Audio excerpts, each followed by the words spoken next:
Right, everybody, welcome to the second edition of Off the Bench. We had some more ridiculous NFL action this past week. I'm Brandon Carney alongside Maddie Kroll. Maddie, how are you doing this fine morning? You said you were having a little trouble waking up this morning. Straight calling me out the first 5 seconds of the podcast. Yeah, I could not wake up. I was overstimulated last night. I don't even know why. The game wasn't like crazy Sunday night football, but I couldn't go to sleep. I am excited that we're on week 2 though. Neither one of us got fired. I know. Clearly things are going well. If they brought us back, they let us back on this little screen here. We still have our overlays, our names. There are no budget cuts even. So I think things are going pretty well. I mean, we're thriving. We're doing great. So we can get into what's happened this past week. So last week we were talking about possible Christian McCaffrey trade scenarios.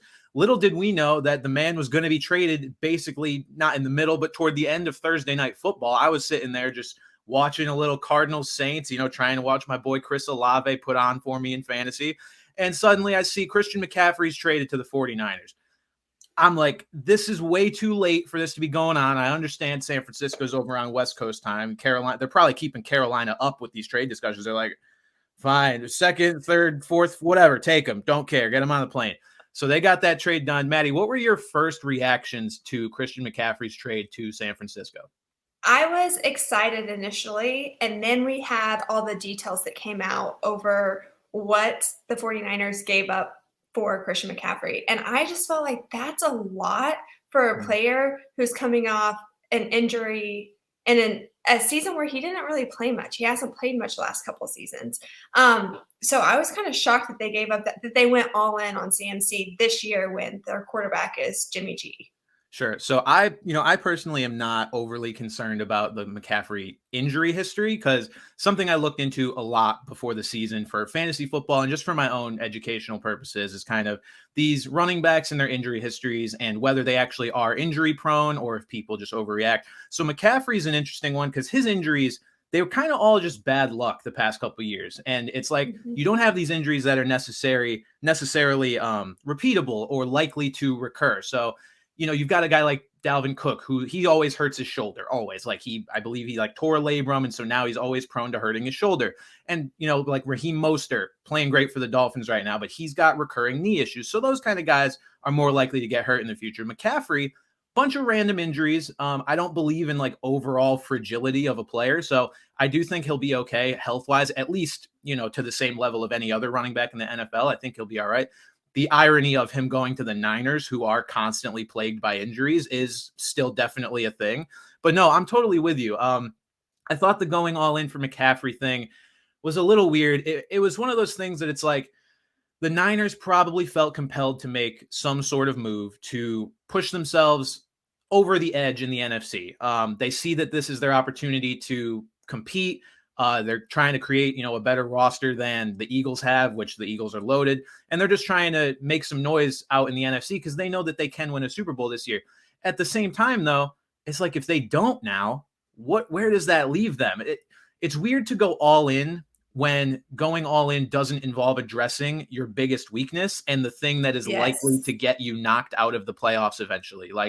Do we really trust Jimmy G to hold down the fort to that level? I know he got to the Super Bowl a few years ago, so maybe he can do that again.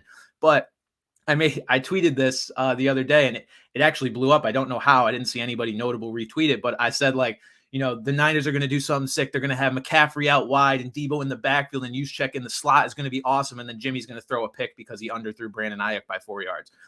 That kind of sums up where this leaves the 49ers, in my opinion. And we saw it. They lost to the Chiefs by 20 points. I know McCaffrey didn't play a full complement of snaps, but that's what this 49ers team is now. They're loaded with weapons, yet they have Jimmy G. It's like, that meme of the super nice car in that horrible house, the overhang. That's like the reverse. It's like Jimmy is just the terrible, terrible car in just a really, really nice house. So I feel like the 49ers, it doesn't make a ton of sense. And if they don't win the Super Bowl now, they head into next year, or they head into the draft with a couple of third round compensatory draft picks. And then they have a couple in, I believe, the 5th, 6th, and 7th, but no early round draft picks to address any shortcomings. And it was just a weird move to me.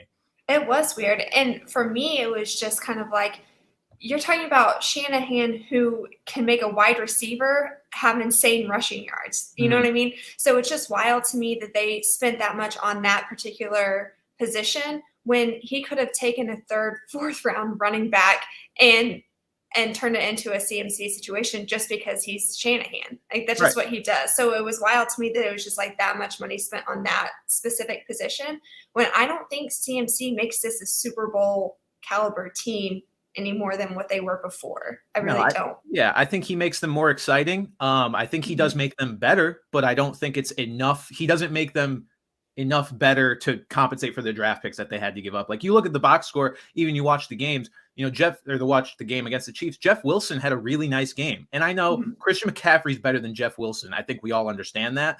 But like the way that Shanahan is able to turn these running backs into productive players and just have a efficient run game rather than a running back that needs to carry, like the only explanation for this that I can think of is Elijah Mitchell. They're not liking what they're seeing from him in terms of returning from injury, because Elijah Mitchell also is better than Jeff Wilson.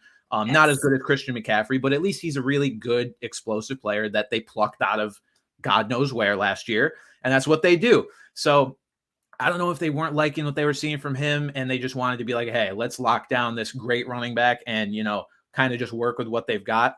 And I know that there were probably no quarterbacks that they could go after to improve if they were trying to, go all in. It's not like there were no Matthew Staffords available like there were for the Rams when they went all in the offseason a couple years ago. But I just don't know. They mortgaged their future for something that I don't know that they need, but we'll see. Early returns are not great, though. They got bopped by the Chiefs. And if that's the kind of quality of teams that they're trying to beat with a move like this, doesn't reflect great so far. I agree. So now we got a bunch of players back this week. Tua Tagovailoa being the first of many. I'm glad to see him back. I was actually very impressed by Tua. Now, I've kind of long been a Tua denier. I always thought he was kind of mid, same level as Jimmy G. Made sense that a guy like Mike McDaniel would go to the Dolphins and be able to coach up, the new Jimmy G after being with the 49ers. But I got to say, I was pretty impressed last night. Seems like he has a really good grasp of that offense. There's just all these quick little hitters, these motions. It's all very seamless. And I know it was against a banged up Steelers defense, but I'm happy to have Tua back. I'm happy to see what the Dolphins can do, even as a Patriots fan. Obviously, you see my affiliation here. It's not great to be the clear third best team in the division, possibly worst team because the Jets are playing well. I don't know what's going on over there, but no, it was nice to see Tua back, and just excited to see what the Dolphins can do going forward.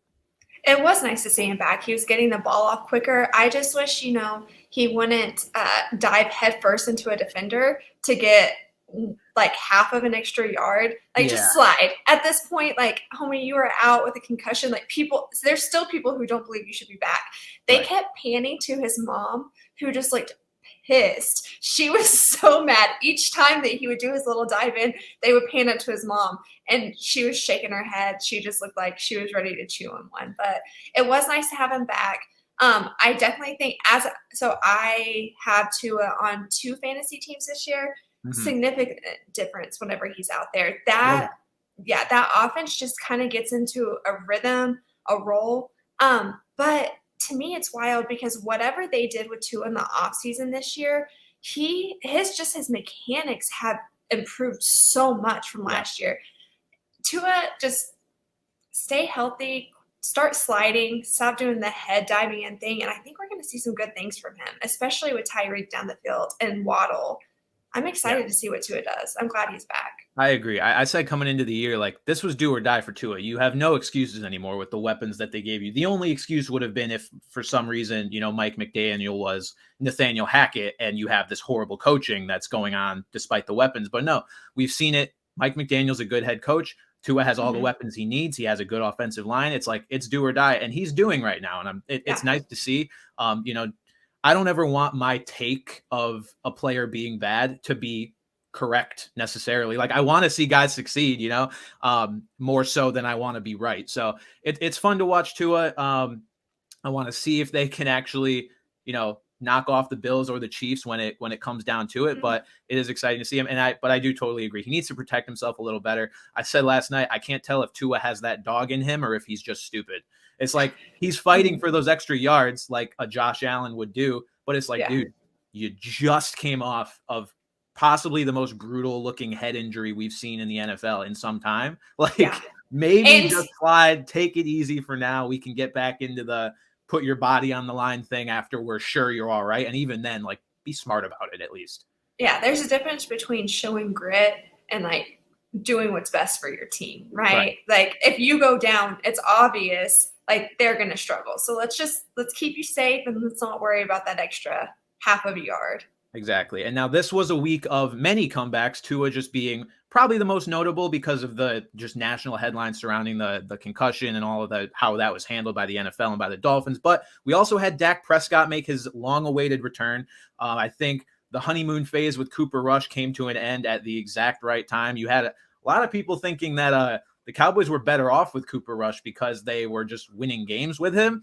Unfortunately, that is not how that works. I'm not sure if people are aware that sometimes you can win in spite of a player rather than just because of. And that's not to slight Cooper Rush. He was doing enough. He did exactly what you want a backup to do, which is come in for 4 games, give the team a chance to win, and hold it down until the starter comes back. But Dak is an unequivocally more talented player than Cooper Rush. Didn't have the best game in his first game back, but they knocked off the Lions. See if he can get his feet back under him. And with Dak back under center, I mean, the Cowboys are still a contender in the NFC. Like, there's not a ton of great teams this year, as we kind of talked about. There's really the Bills, the Chiefs, the Eagles, and that after that, it's like, who's truly elite? We're not sure yet. The Cowboys, with that defense and now with Dak back, if he can play like he did, you know, last season before he got banged up again, or the year he was like borderline MVP candidate, the Cowboys could contend out there, and the NFC East is loaded, somehow loaded. Loaded. The Eagles help that a lot. Like, it's fascinating that this division is, and I mean, the Commanders, I know the Packers are, you know, having problems of their own, but the Commanders won. Like, how is this division doing this? I thought this would be the worst division in football outside of the Eagles anchoring it, because I figured they'd be pretty good this year. But everyone is good in this division, not the Commanders, but everyone's at least winning games. It's crazy. So welcome back, Dak.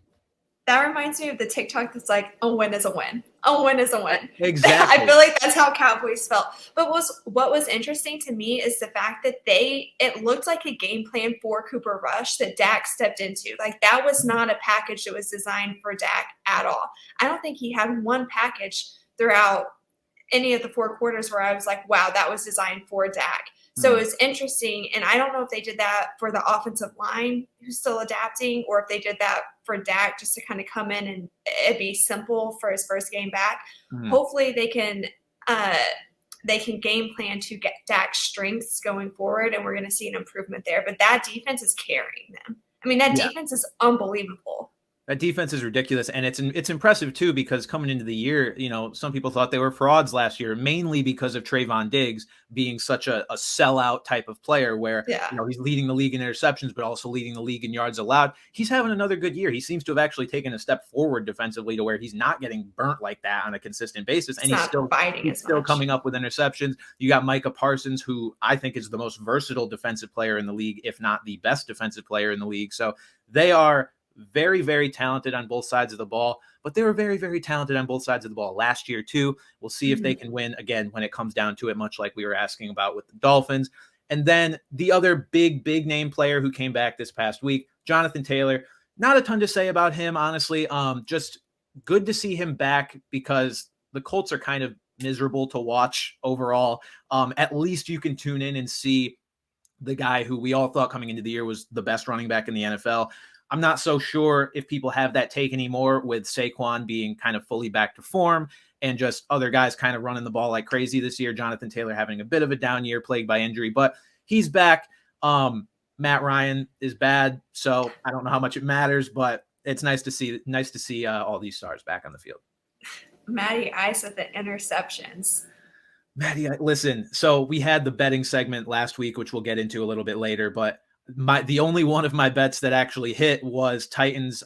I think it hit Titans -2.5 over the Colts. Did they win by enough points? Yes, they did. They won by 9. Okay. So Titans -2.5. And my whole logic was just, I don't trust the Colts to put together 2 consecutive good games. And that was a good take because Matt Ryan. Phenomenal take. I don't know if they need to bench the dude. I mean, they got Sam Ellinger sitting behind him, or whoever is there. Matt Ryan is dust. So not so sure what's going on with him, but it has not been good. No bueno. So, okay. Now, unfortunately, we kind of made bad trade this week with the players coming back. We almost actually lost more players than we got back. So a ton of players went out this week due to injury. I have the list right here. This is probably not a comprehensive list. I mean, players have been getting hurt all over the place this year, but just a lot of big names this week. So we had Breece Hall, DK Metcalf, JC Jackson, Mike Williams, Ryan Tannehill, Amon-Ra St. Brown, Evan Neal, AJ Terrell, David Njoku, Alan Lazard, Elijah Vera Tucker, Trey Hendrickson, and Daniel Bellinger. All of these guys went down in their games and did not return.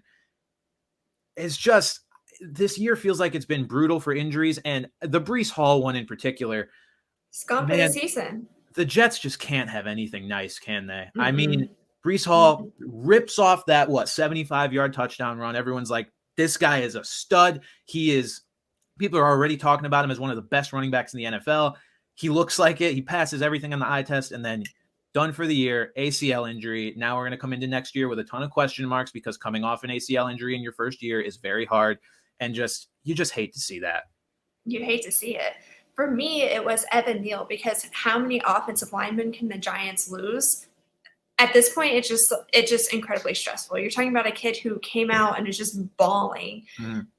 For me, what's frustrating is I think a lot of this has to do with the training that these guys are doing. If you go back to when we were in preseason, and even right before in training camp, the Giants kept releasing these videos of their offensive linemen working out. And I'm like, you're breaking ankles. Like, the things that they were doing were weakening ligaments around the knee, around the ankles. And then now we have all these offensive linemen that are going down. I think at some point you have to look at the training that was being involved. For it to be that many players that are on a specific unit that have gone down within that short of time, it's just stressful. Yeah, it's brutal. And then, you have DK Metcalf. Don't really know what the exact prognosis is. I know it's a knee injury. It's unfortunate. When he went out, you actually had people initially speculating, does he got to poop again? Because that was like when he went out on a cart on a couple weeks ago, which was hilarious. And so, I saw those tweets, and I didn't see the injury as it happened. So I was like, I feel like people wouldn't be, basically dumb enough to say that unless they were sure that that's what it was, like that it was something nondescript. And then suddenly you see knee injury out for the game. I'm like, maybe we shouldn't be joking about it being another bathroom break when this could be a potentially serious injury to a Seahawks offense that has been very impressive, especially with the addition of Kenneth Walker. So hope to see DK Metcalf back on the field. And then obviously, not going to address each of these injuries one by one, but JC Jackson hasn't been playing well for the Chargers, but obviously they're going to be at their best if and when he figured out that scheme. If he's not there, that's not great for their defense. That was already underperforming. Mike Williams went down toward the end of that game. Amon-Ra St. Brown continuing an unfortunate string of concussions that we've seen, but hopefully that is something he can come back from in the near future. And then just a host of other names. Daniel Bellinger was a brutal one. So I don't know if you saw what happened to him. He got poked in the eye. And yeah, it was just, I couldn't really tell. You could see that his eye was like bruised. It was not looking great. And then the only comment that Daboll had after the game was, his eye looks really bad right now. So, God, if you have to come out of a game, I believe, don't quote me on this, I believe he went to the hospital with that injury. And if you have to do that for an eye, I do not want to imagine what that actually looked like up close. But Daniel Bellinger, exciting rookie tight end, fantasy option for those of us that, draft guys like Kyle Pitts in the early rounds. So hopefully he gets out there soon. With 2020. Yeah, exactly. We can't be having him out there with one eye, because that would be, honestly, Daniel Bellinger with one eye might still be better than Kyle Pitts, but whatever. Daniel Bellinger, hope to see you out there soon. And one eye, Dan. Yeah, hopefully. That's messed up. I'm so sorry. Hopefully these injuries get cleared up here soon enough, because it's been brutal this year. And this was probably the worst week we've seen so far, even though we did get a bunch of guys back as well. Moving on, though, to guys who are not injured but are playing like, well, actually, Aaron Rodgers kind of is. Guys who are not injured but are playing like they are, Aaron Rodgers and Tom Brady. Maddie, are they washed up? Is this the end of Aaron Rodgers and Tom Brady? Obviously, they're old. We've kind of been asking this question for a long time, is when are they going to be washed up? But now this is kind of the longest string of bad games we've seen from either of them in a long time. So what do we think about Aaron Rodgers and Tom Brady at this point? So that's a difficult question. I should prep this by saying I cannot stand Aaron Rodgers, his I own you and greasy hair and all of it. Like, I'm just like not an Aaron Rodgers truther, fan, whatever you want to call it. I don't feel like he's washed, but he's proven that without specific tools around him, he can't be the leader that helps grow these individuals to be top tier receivers. He can't do anything without, I'm going to butcher his name, Bakatari. I can't ever say his name. David Bakhtiari. One of my favorite offensive linemen. Can't say his name at all. But the Packers did something that I hate. They played musical chairs with their offensive linemen. And I hate when people are like, yeah, they're offensive linemen. You can move them around. No, you can't. First of all, when you take guards to tackle positions, guards like no space. They like to be in tight. They want to cuddle you, basically. They want to be coddled. Tackles are the ones that can get out, be a little bit more athletic. When you try to ask a guard to go do things, it's going to go haywire. But when you switch up everybody except for your center, that's going to create issues, right? Especially for a quarterback who's proved over and over again the offensive line and his protection is very important for him to be able to perform well. But I do think that some of this ties back to the fact that he didn't spend any time with these receivers in the offseason. I mean, you're talking about a man who just showed up and threw around his weight and wanted to come out here. He didn't have a good attitude. He's not a good leader. And I think that that's what we're seeing. So in the terms of that, I think, yeah, he's washed, because if you can't, the talent's still there, but if you can't be a leader and get the people around you to step up, then you're not an NFL level quarterback anymore. You're just not. Yeah, I think Aaron Rodgers is, you reach a point with these quarterbacks when they get older where it's like there's a perception that they're kind of apathetic toward what's going on. And it's like, oh, well, I mean, if I don't have these weapons, then whatever, it's not my fault. But I personally don't think Aaron Rodgers is washed necessarily. I think it's one of those things where people want to come and blame the quarterback exclusively when there's so much else going on. I mean, you talked about the offensive line and the receivers. Yeah, Aaron Rodgers probably should have spent a little more time with them, but also you've got Christian Watson, who's missed the last few weeks. So trying to even develop him is not happening. I mean, that's a first round investment, first round, second round, early round wide receiver investment. Romeo Doubs, a later pick, has been falling off a little bit after, showing some glimpses. Randall Cobb is out for 6 weeks. That's one of Aaron Rodgers' safety blankets. Sammy Watkins just got back, actually looked okay. But we're talking about washed. Sammy Watkins, that man is washed. So I just think, it's coming down on Rodgers, but at the end of the day, if the receivers aren't gaining separation, if they can't make any sort of contested catch to help them out, it's tough. I mean, the nicest catch we saw on Sunday from an Aaron Rodgers receiver was from a running back. It was Aaron Jones making that gorgeous catch at the pylon. So at this point, his only real weapons are Aaron Jones and A.J. Dillon, who didn't even see the field. Like, we came into the year saying they're both going to get a ton of touches. Rodgers was like, we got to get our best players on the field, knowing that his running backs are those best players, because every pass catcher he has basically is mid at best. I mean, Alan Lazard's playing well, but I feel like that's kind of just because he's the one being fed, and he's the only one he's the only one that has been around for more than a couple years and isn't 100 years old like Randall Cobb. So that's and they have beef. Right. So that's kind of just how that's going to work. Like, he's going to get some numbers here and there, but I don't think Rodgers is necessarily washed. But they got to do something. I mean, trade deadline's coming up here in, I believe, a week. You've got some receivers that are available. You've got rumored to be available Brandon Cooks, Jerry Jeudy. I believe there's one other receiver name that I'm missing who I've seen tossed around. But those two guys at the very least, those would help the Packers quite a bit. Like, you got to get someone out there that can help Aaron Rodgers and help that offense. But things have not looked good so far. But it's also frustrating whenever you hear him in these post-game interviews and he's like, we just need to simplify things. We just need to simplify. You're basically telling your entire team they're too stupid to execute the offense. But you're not doing anything outside of that to better your team. We're not seeing him stay late, come in early. The leadership's not there. Why am I going to want to bust my ass for a quarterback who's a dick? Hopefully we're allowed to cuss on this show. I think so. I don't know. What are we? Is the FCC going to come for us? I don't know.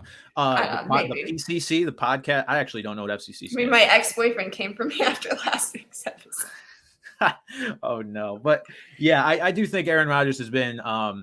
He's just a little spoiled in the sense that, it's funny because a few years ago we were like, Aaron Rodgers doesn't have enough weapons. Well, now he doesn't have weapons, and those weapons haven't been on the team very long. So now he's been a little spoiled by having teammates that at least knew the playbook and knew where they were supposed to be at all times. Now he doesn't even have that. So I don't know. I'll be interested to see if they can kind of turn it around. If Dobbs and we need Watson to get back on the field. Honestly, that's kind of an X factor for me. He's supposed to be the guy with the highest ceiling on this team, in that receiving room at least. So him getting on the field and getting those reps in will help. But I don't know that they're going to turn it around unless they trade for something. And then we've got Tom Brady. Man, again, back to the bets we made last week. Tom Brady, I had the Bucks -10 over the Panthers. I truly thought that was the lock of the season. The Panthers got rid of their head coach, got rid of Christian. I made that pick when they still had Christian McCaffrey. Like Rodney Anderson's gone. I don't know how that happens. If they lost, that's one thing. That's bad. Fine. They got blown out by the Carolina Panthers. I don't even know what to say about this team anymore. I don't know that unmotivated describes it. Like, yeah, Tom Brady's not having his best season, but how does your defense allow 21 points to the Carolina Panthers? How? The kicker. That's the kicker. You want to know what's crazy is they're still a top-ranked defense when it comes to DVOA. They just had a really bad game, but like that's what we're seeing. Yeah. Tom Brady hasn't been good this season. And so the defense has been carrying them. This would be like if something happened to the Cowboys defense that it just went awry. We want to be saying the same things about Cooper Rush. I will say the Mike Evans drop, that wasn't on Brady. Like that was spot on. That was just bad. Right. But it's almost like obviously Brady's a little checked out. He's not all there. The offensive line, I have no words. The offensive line is just terrible, which Brady, just like Aaron Rodgers, doesn't function well without a good offensive line.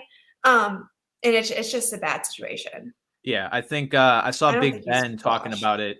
Big Ben talked about it on a podcast where he was saying, this isn't the same Brady. Like he's watched Tom Brady and it just doesn't look like the same guy. And granted, that's only one guy's opinion. I'm not going to take Ben's view of things as gospel, but at the same time, what has been Brady's calling card his entire career? It's that he is absolutely obsessive about football and that he will do everything it takes to win.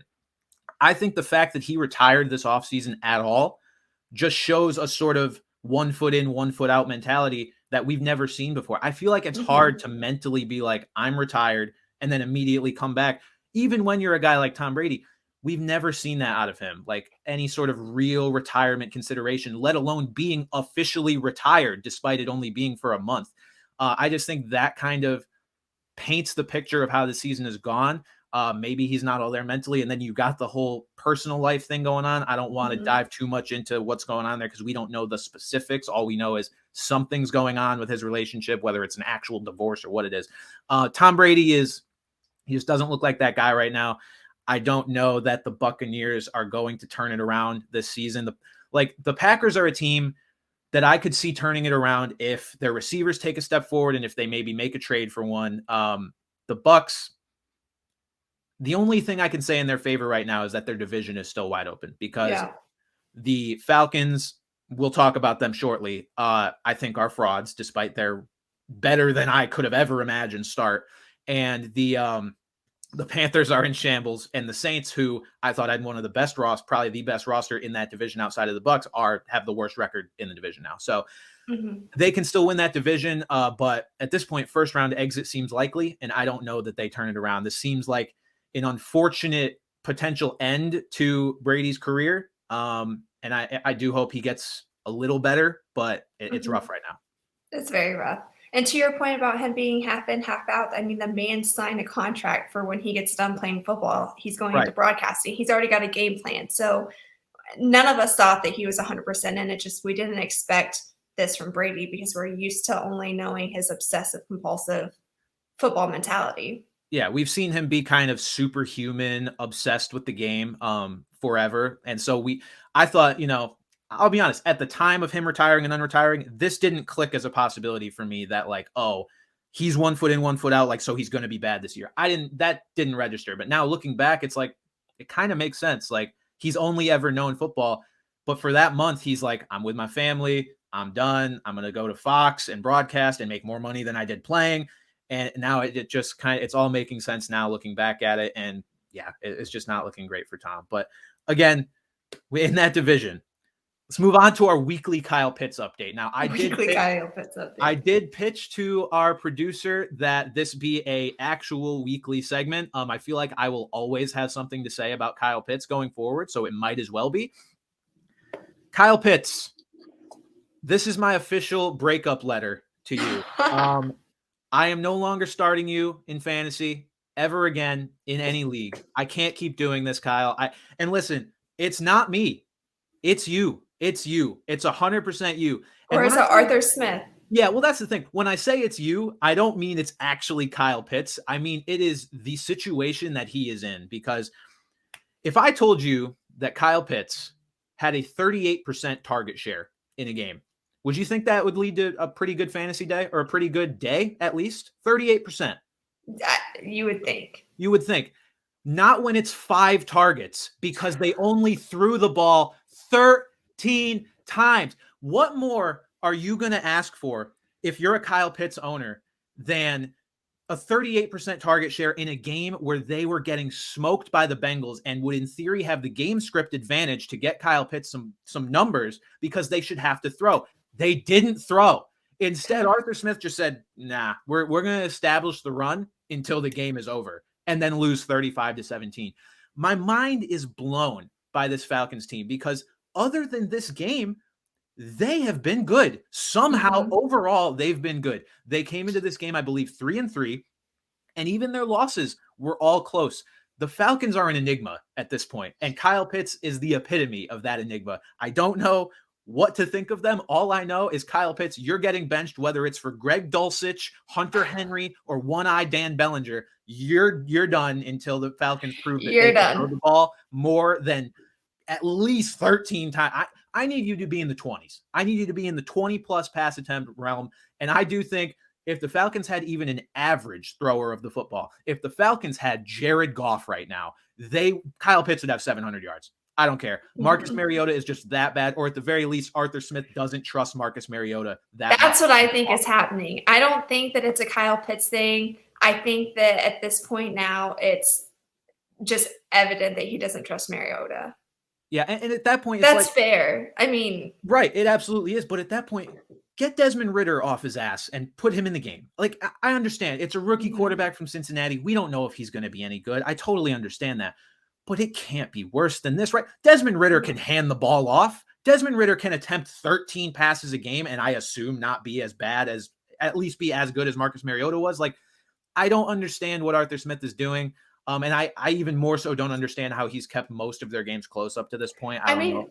But they're executing well out of the rush. They're 4th in adjusted DVOA with rush. So, I mean, like, they're executing well, but it is frustrating, especially when you're a Kyle Pitts owner. Like, come on. Well, and here's the thing, too, is they're so committed to the run game. And yeah, it's working well for them. But how can you stay that committed to a run game when you're down by that much against the Bengals? And Cordero Patterson has been on IR for weeks. How are you going to be this committed to a run game that is spearheaded by Tyler Algier and Caleb Huntley? What are we doing?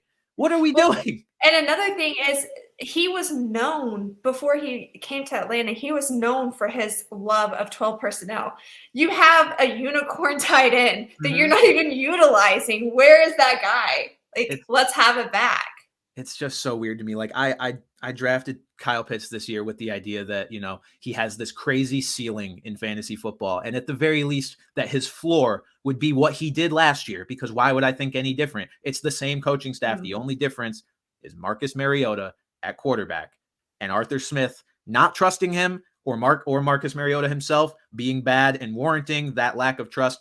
Either way, Kyle Pitts, I'm sorry, but I hope your butt is going to get used to that pine, because you're riding it for the rest of the year for me, pal. It's See you in small claims court. I have a personal question for you. Yeah. When you took Kyle Pitts, what round did you take him? Do I have to reveal this? This is going to remove any credibility that this podcast had, Maddie. Was Travis Kelce and Mark Andrews still on the board when you took him? Okay, listen. Travis Kelce was not. You took Pitts over Mark Andrews. Mark Andrews. Wow. Was I drinking the Kool-Aid of I'm a little worried that Isaiah likely will get involved because the Ravens only use tight ends. Yes. And listen, I don't think my thought process there was too far off because the Ravens still don't use their wide receivers. They just don't use Isaiah likely either. The Ravens are just only using Mark Andrews with a little bit of Devin Duvernay. And now we're seeing where that's getting them. They're not playing well because of it. Well, Mark Andrews is hurt. I mean, you're talking about he had 0.4 points yesterday. And I mean, he's going out there to play, but he was not Mark Andrews yesterday. Yeah. Mark Andrews' point totals the last couple of weeks have made me regret the Pitts selection a little less than I initially did. At this point, the only person I'm regretting taking Kyle Pitts over, looking at my league's draft recap, was I took him right before AJ Brown got taken. And at this point, I'm like, I'm done taking tight ends early. I'm done. I don't care who it is. Like, I'm just going to ride with trying to find a guy like Greg Dulcich or Hunter Henry or whoever, one-eyed Dan Bellinger, and just go from there. I still don't mind Mark Andrews and Travis Kelce just because of their target share. And Mark Andrews has had a bad couple of weeks for him, but he's going to bounce back from that. And I mean, he's Lamar's favorite red zone target. So for fantasy, it's like, why not? But no, I mean, I think we saw it all whenever we watched Mark Andrews take the snap and hand off to Lamar Jackson. He literally turned into a running back. And I just kind of loved that. I was like, okay, we're going to show out a little bit. That was fodder for everyone who's ever called Lamar a running back, especially with how poorly he's been throwing the ball lately. I mean, that's a result of the offense overall kind of being in a funk. But yeah, that was interesting to see for sure.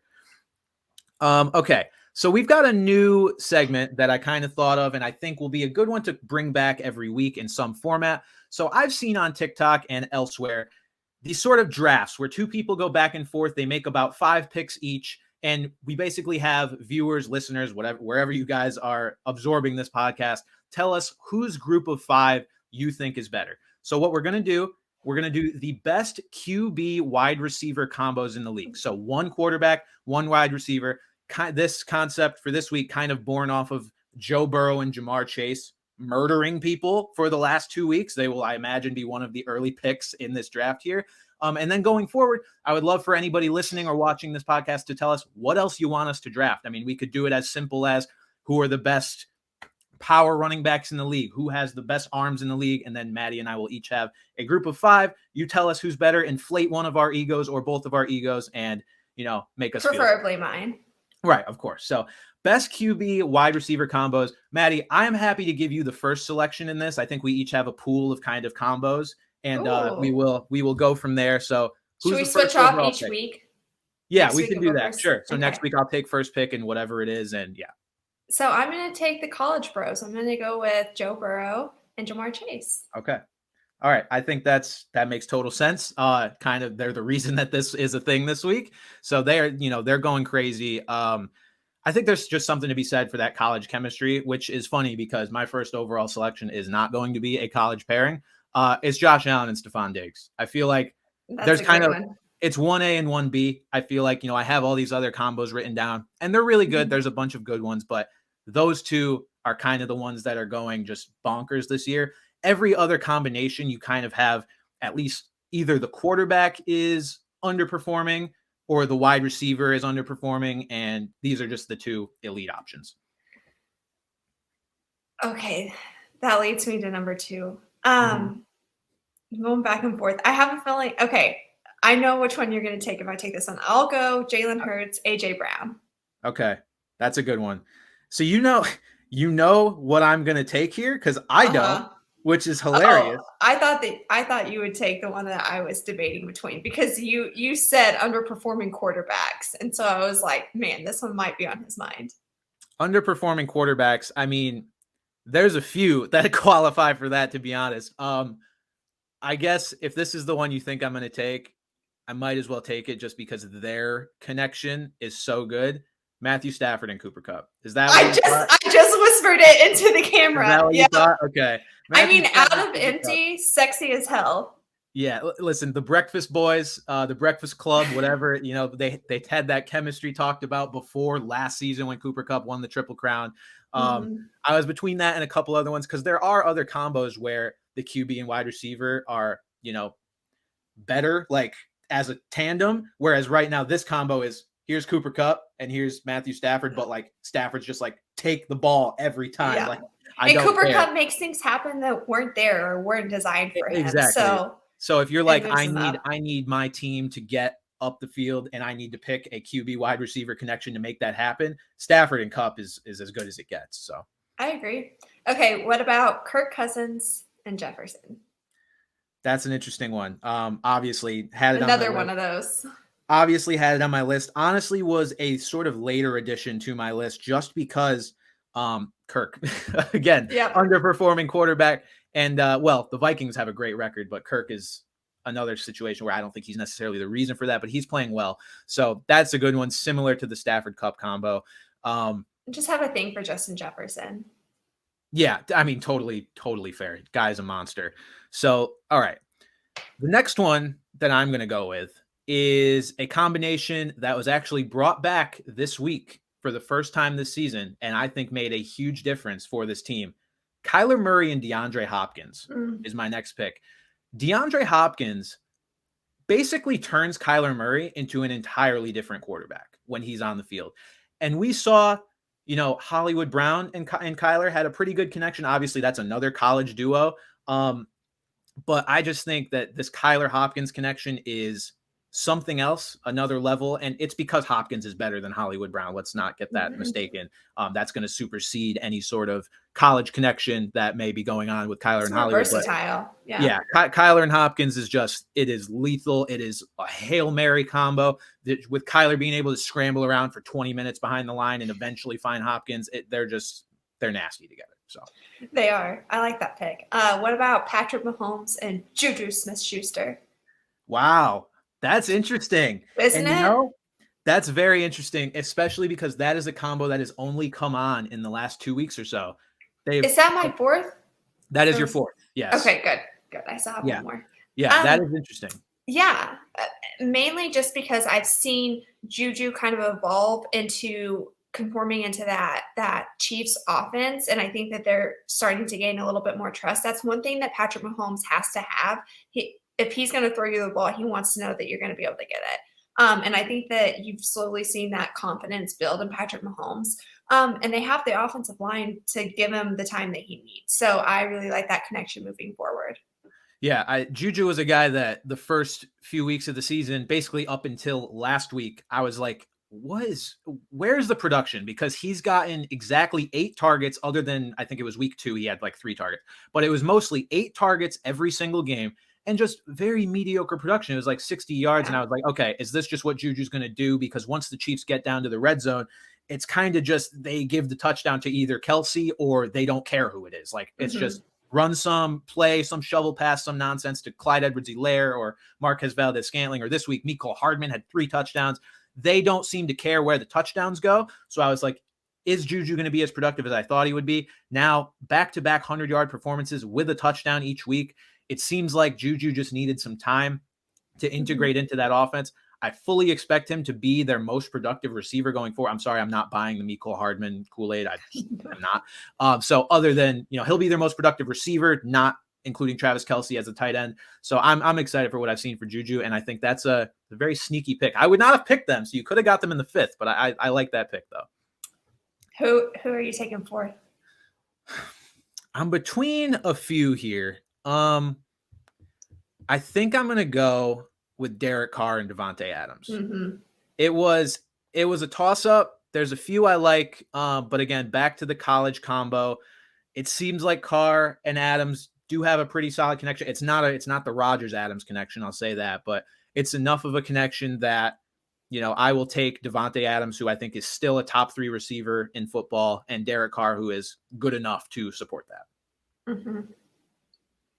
I was kind of hoping you'd talk for a little bit longer because I'm really torn for this 5th. Because you don't know? Yeah, I have a lot as my last pick that I don't know what I want to go with, but I think I know. I think I know where I'm leaning.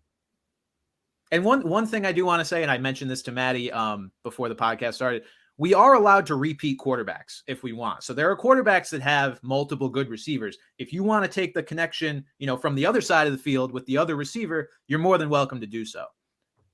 Just a little hint as far as other combos that we have, because there's there's like 3 teams that you could make an argument for. Yeah. I'm going to go Tua and Waddle. Why not? Tua and Waddle. Okay. I like it. So that was one of the ones I was getting at, where you could go with kind of either wide receiver, right? You can go Tua Waddle, who again, it's another college connection. They played together at Bama. Or you can go with Tua and Tyreek, who at this point, I think Tyreek could make you or I a good quarterback. He could put up 100 yards with whoever's under center. So I think that makes sense. But, throw it back to the college connection. I like that. I feel like I need an honorable mention if you don't pick them. Continue. That's fair. Okay. All right. We can do honorable mention. Let's see. All right. So considering everyone's off the board, considering this is the last pick, I will reveal my overall pool of quarterback receiver combos that I have left. So here's everyone I have left that is undrafted.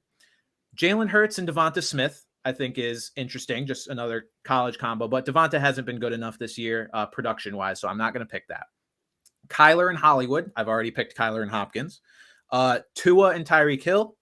Dak and CeeDee Lamb. That was my honorable mention. Okay. Are you ready for this one? I had this one down just cause. Jared Goff and Amon-Ra St. Brown. I had that one down, but now that he's injured with that concussion, I was like, and then I also was going to be embarrassed picking Goff. Yeah, totally fair. And then my last one was Tom Brady and Mike Evans. So what am I actually going to pick here? Brady and Evans feels almost sacrilegious after the drop that we saw, because it's like, okay, how good is that connection really if we're going to have middle school level drops going on? And I know it's so rare. That's so not fair with how rare that has been. But I'm going to double up. I'm going to go with Kyler and Hollywood Brown. Hollywood Brown is hurt, but he was having a career year, and I'm very curious to see. I hope he can get back this year, because the timing on it is just brutal, right? He gets hurt. Hopkins comes back. Kyler should have had just elite weapons around him, possibly the best 1-2 wide receiver punch in the league. Maybe not as good as Chase Higgins, maybe not as good as Hill Waddle, but it's right up there if Hopkins is going to keep playing like this. I'm going to go with Kyler and Hollywood. And yeah, so you want to give your honorable mention, your official honorable mention to Dak and CeeDee Lamb? Yeah, that can be my official. Yeah, that's my official.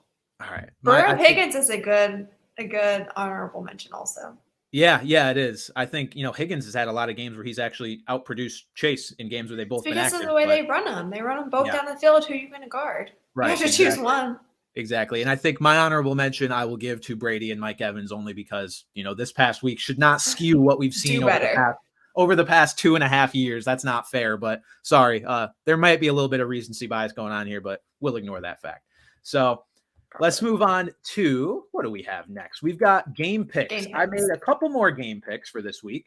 Let's see if these go better. Again, I mentioned earlier, I went 1 for 3 with my Titans pick over the Colts, and then I incorrectly picked the Buccaneers and the Packers to not suck after sucking the week prior, and instead they decided they were just going to be a continuous pool of suck. So I'm done picking them to win any games. So my first pick, the Seahawks -2 versus the New York Giants. I think the Seahawks are incredibly legit. I don't know if DK Metcalf is going to be back or healthy for this game. What I do know is that their defense is very, very good. They drafted incredibly well. And then Kenneth Walker is just a revelation. All of this combined with the fact that the Giants got to lose a game again soon, right? Eventually, I think. I feel like if it's going to happen, it's kind of due to happen now against a good Seahawks team that has something to prove, and the game's in Seattle. The line I had was -2. It appears it has moved to -3. I will still take it. Maddie, do you agree, disagree? What are your feelings on Seahawks Giants in week 8? I don't know. I sneaky feel like the Giants might pull this out. I think so. Giants come away with the away win or cover. I mean, it's 3 points. So yeah, I just sneaky feel like it's going to happen. All right. But the Seahawks are third in overall DVOA offense-wise. So, I mean, they're rolling, and then the Giants are struggling a little bit with defense. So who knows? But I just feel like this is something that would happen. We would watch the New York Giants go into Seattle and beat them. That is fair. But at the same time, when does the Giants' luck run out? Like when? They went into Jacksonville. Obviously, Jacksonville is reeling a little bit lately, so that's not necessarily a crazy win. But they still did. They went into hostile territory and won the game. They did. But maybe it's just not wanting to buy the Giants yet and seeing that this is their, which is crazy to say, maybe their biggest test in a while, the Seattle Seahawks.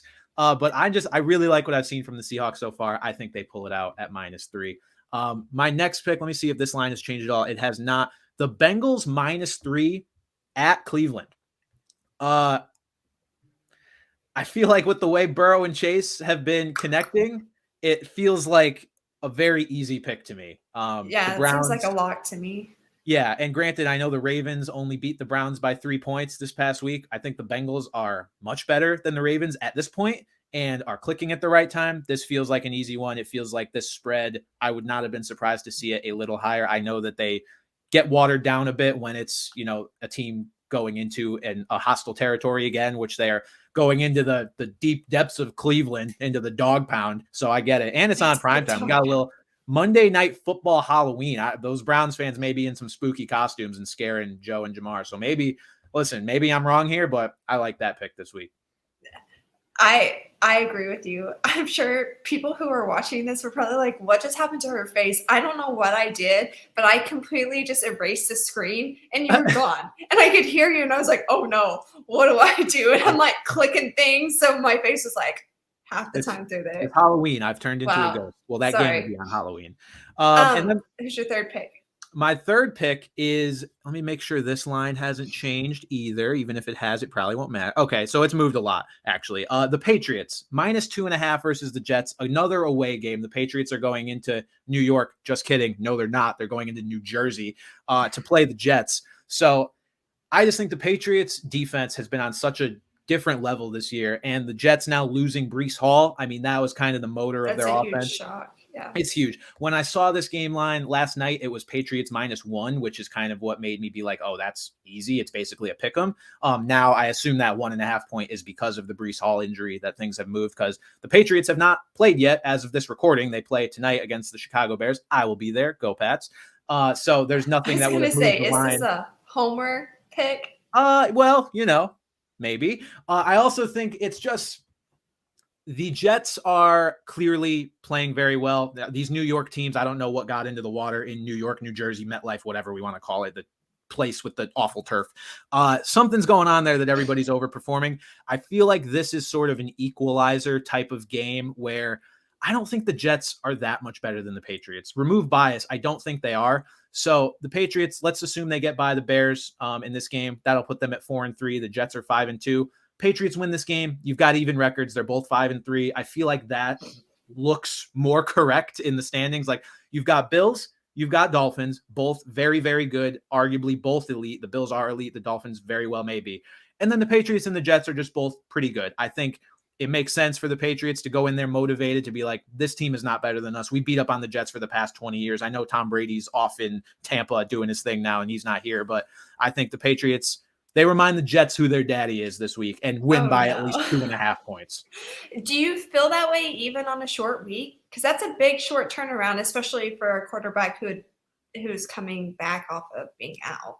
Yeah, I do. It's one day less, which we all know does still make a difference. I think Mac, it helps that this isn't his first game back versus the Jets. I mean, I think it'll be nice for him to get his feet back under him at home against the Chicago Bears, who in theory should just be a funnel for him to do whatever he wants. Granted, their pass D's actually been okay, regardless of, the mediocre competition they faced thus far, but pass defense has been all right. If Mac Jones can get into a rhythm tonight and I see something from him that looks like, okay, this is Mac or, the Bailey Zappi clone or whatever, if it looks the same as what we've seen, I'll be excited and optimistic for what he can do versus the Jets next week. It more just comes down to the defense. I don't care about Zach Wilson. I'm not impressed by Zach Wilson. Breece Hall is gone. So the Jets offense doesn't scare me, and the Patriots defense with their secondary that is comprised of 3 dudes named Jones. Judon has been incredible also. Judon's been a beast. They've made a concerted effort to keep him fresh this year because that was a problem last year. He was like the league sacks leader and then just kind of fell off because he was playing too much. Now they are limiting his snaps and making sure that when he comes into the game, he can be the Matthew Judon that we saw throughout the year that's doing this celebration every 5 seconds because he got to the quarterback and threw him into the 5th row. So I'm excited. But I've also noticed on the sideline, Judon is coaching his teammates up, which I hadn't seen him take on that role before. But I guess if you're exhausted and you're winded, you don't care. But I watched him sit down with those little iPad things and point out this and that and whatever, which I think is really dope. Right. I mean, you've also got him probably getting more comfortable in this Patriots scheme now, right? Like he's been around for a couple years. Which is incredibly complex. We don't give them all their credit for that. Absolutely. So I think the Patriots defense has been very, very good. They will hold the Jets enough to cover that -2.5. And the fake New York team is going to lose. So it's funny. There's 3 New York teams, and in reality, there's no New York teams. There's the Jets and the Giants that play in New Jersey, and then there's the Bills who are basically in Canada. I don't care. Poor New York. They're getting shit on with baseball right now, and now you're going to take it to the football, the one thing that they actually have going for them. Okay, I'm going to out myself right now because I don't think you know this, and I'm sure a lot of viewers don't know this. I'm a Yankees fan as well. You're a Yankees fan? I would have never ever guessed that. Well, because first of all, I'm a Patriots fan. How you feeling? So it doesn't make a lot of sense, right? But here's the thing. I grow up in Connecticut. We don't have any of our own damn teams outside of the WNBA and college, which I am a diehard UConn guy, and I at least root for the Connecticut Sun a little bit. They've been good the last couple of years. But we don't have our own team. So growing up, it's like, you pick one, you pick a couple. And my grandpa was a Patriots and Yankees fan. I didn't know there was anything wrong with it. So I became a fan of both. And then I kind of learned later, I was like, well, it's too far in now. But yeah, the Yankees, I just don't want to look at a broom for at least 2 to 3 weeks. I can't, I'm in shambles. It was not good. So who's your basketball team? The Denver Nuggets. Oh. Is that just because you live there now? No, I've been a Denver Nuggets fan probably longer than I've been a Patriots and Yankees fan. So believe it or not, that's just because basketball. What a triple threat. Yeah. Basketball was the first sport I got into as a fan or as a player. Sorry. I just really fell in love with it in like 4th, 5th grade and was playing it. And so I was like, I'm going to follow the NBA. And I became an Iverson fan. And then Iverson got traded to the Nuggets like right as that happened. And I was like, this team is sick. They got Melo. They got J.R. Smith. They shortly after had Ty Lawson. Nene was my favorite player for a while. So it was the Nuggets, and then the other 2 teams kind of came later. Now it's just a coincidence that I live in Denver and can walk 20 minutes to a Nuggets game. It's great. So all of it worked out. Let's go to the viewer questions. So every week I ask our viewers, or I guess my Instagram followers, to DM me some questions for the podcast. The first one is a question that I knew this was going to happen, and it makes me so sad that it had to happen, but we need to address it. Are the Panthers better without Christian McCaffrey? Maddie, what do you think? This is such a hard question to answer because we have one game to go off of. But that one game, they were better. I don't know if they won. I think. And they ran all over Green Bay. So I think. I don't know if it's consistent or not, but our one game sample. Unequivocally, no. They're not better. I refuse to say they are better. Listen, you lose what is undeniably probably the most dynamic running back in the league when healthy, at least a top 3 dynamic running back. Christian McCaffrey is incredibly productive, incredibly skilled.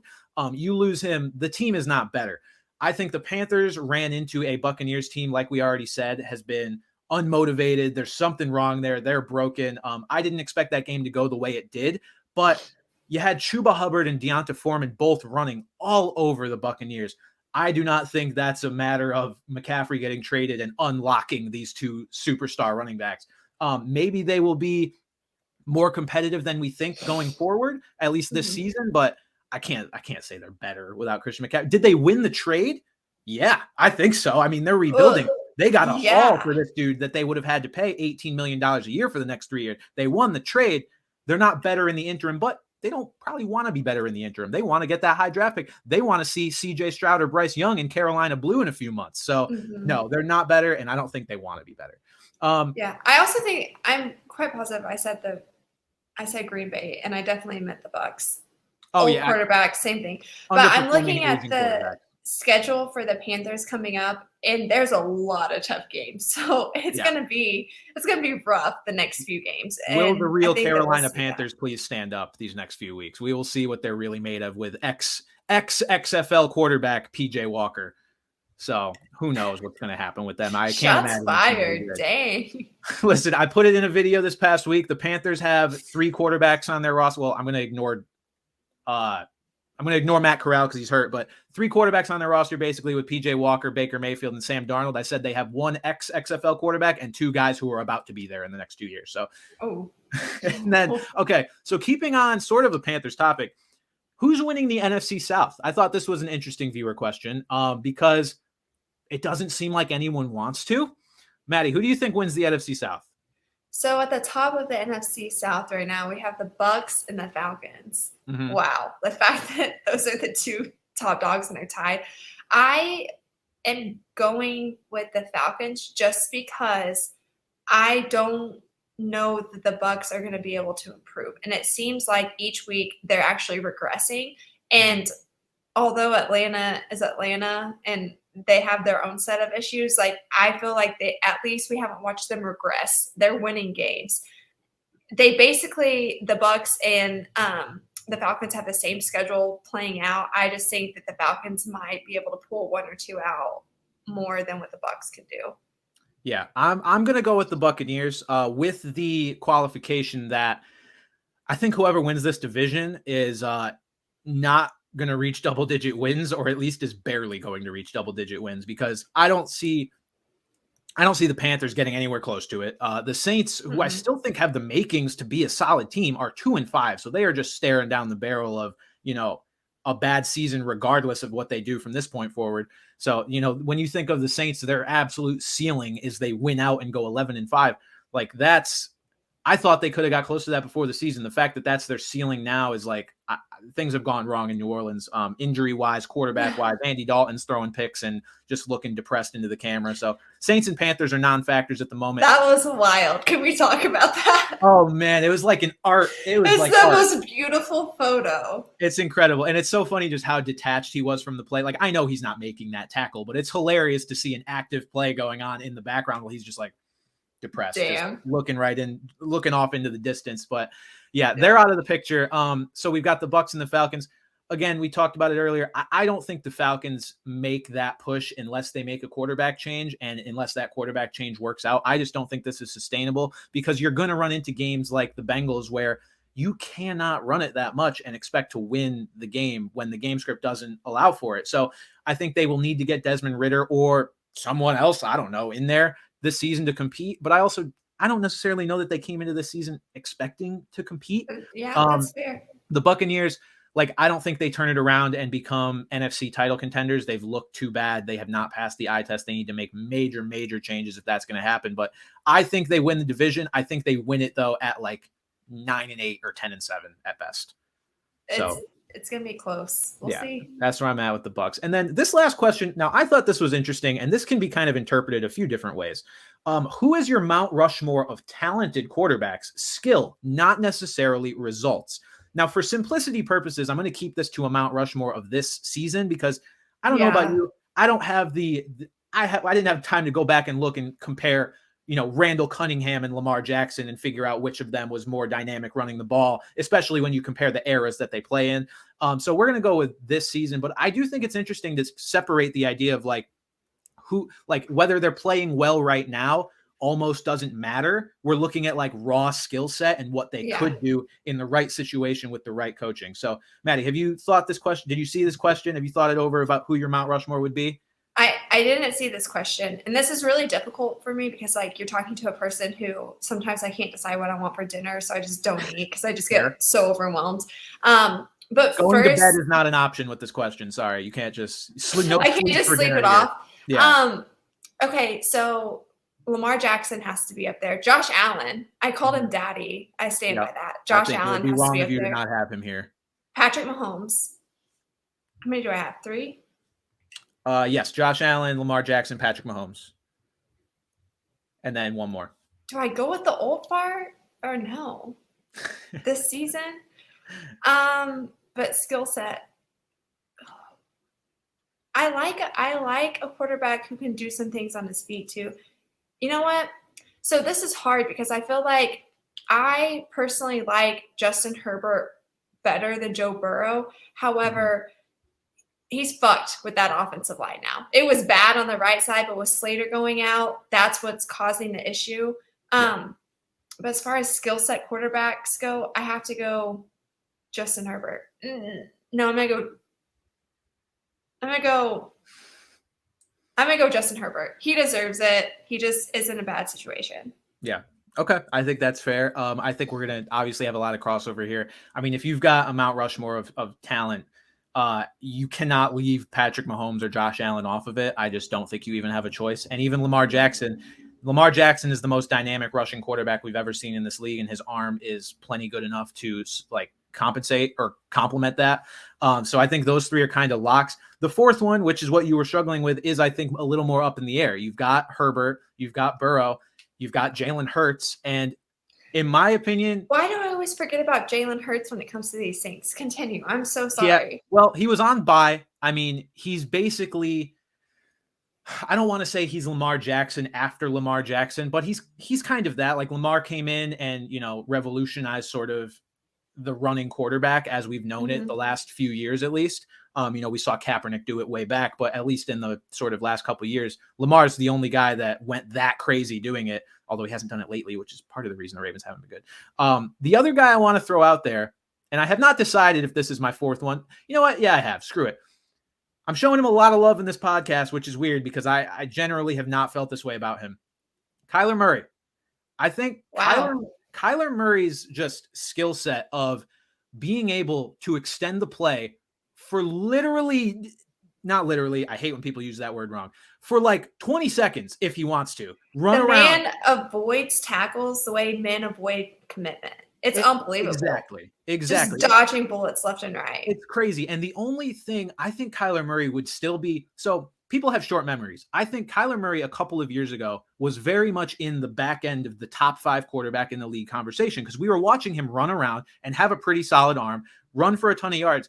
The thing with him is he most of the time doesn't rush for a ton of yards anymore, even though we know he has that speed. We know he has that skill set. I think it's due to the coaching staff and him trying to preserve himself.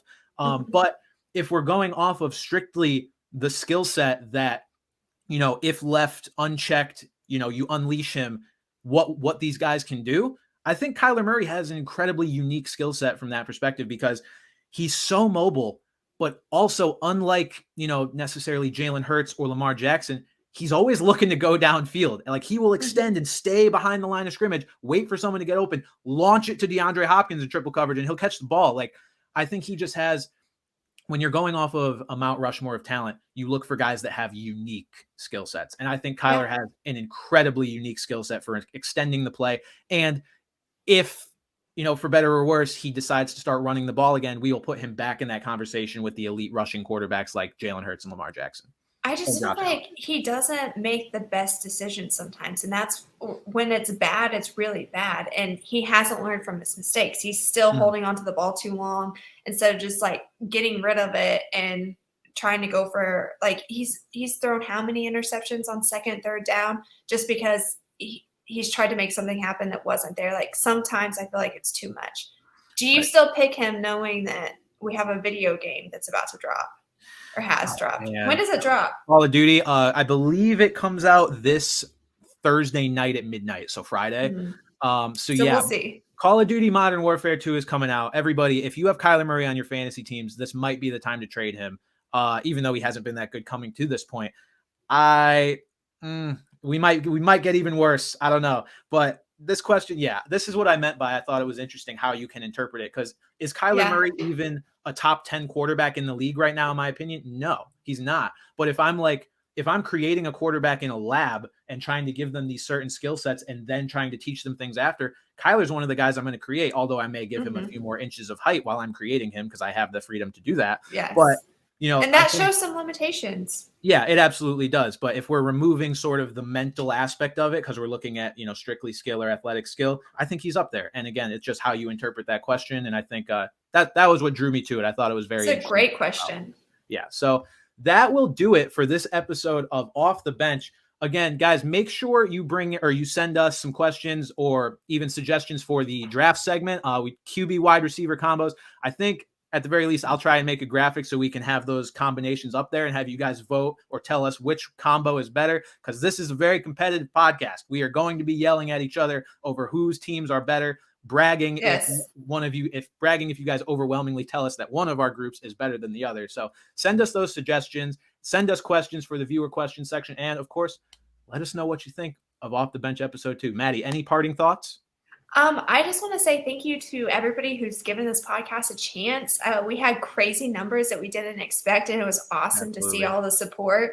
So definitely keep it up because we really appreciate it. It makes us look good to our bosses too, because we're like, hey, we told you we were funny. Right, exactly. Last we checked in, Off the Bench was a top 40 football podcast and top 200 sports podcast in the U.S.